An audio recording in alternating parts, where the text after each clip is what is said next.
সরস্বতী পুজোয় উষ্ণতার ছোঁয়ার সাথে কুয়াশার সতর্কতা। পশ্চিমবঙ্গে শীতের আমেজ কমে উষ্ণতা বৃদ্ধি। কলকাতায় আজ সর্বোচ্চ তাপমাত্রা 26 ডিগ্রি সেলসিয়াস এবং সর্বনিম্ন তাপমাত্রা 16 ডিগ্রি সেলসিয়াসের মধ্যেই ঘোরাঘুরি করছে বলে জানাচ্ছে আবহাওয়া দপ্তর। সরস্বতী পুজোয় উষ্ণতার ছোঁয়ার সাথে কুয়াশার সতর্কতা।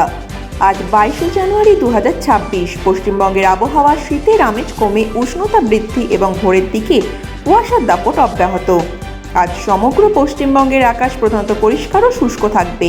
গাঙ্গেয় পশ্চিমবঙ্গে জাঁকিয়ে শীতের দাপট আপাতত উধাও হয়েছে এবং দিনের বেলায় হালকা গরম অনুভূত হতে পারে।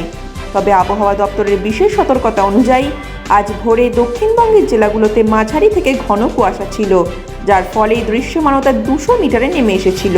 উত্তরবঙ্গের জেলাগুলোতেও আগামী শনিবার পর্যন্ত ঘন কুয়াশার দাপট বজায় থাকবে।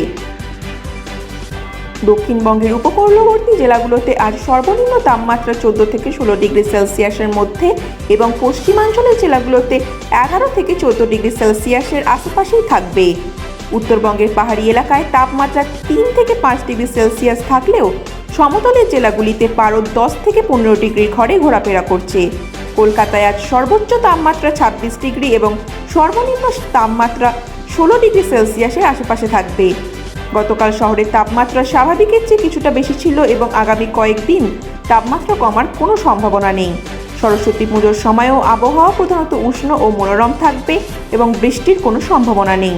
পশ্চিমী ঝঞ্ঝার প্রভাবে উত্তরে হাওয়া বাধাপ্রাপ্ত হওয়ায় রাজ্যে শীতের দাপট কমেছে এবং ফেব্রুয়ারি মাসের প্রথম সপ্তাহের দিকে শীত পাকাপাকিভাবে বিদায় নিতে পারে।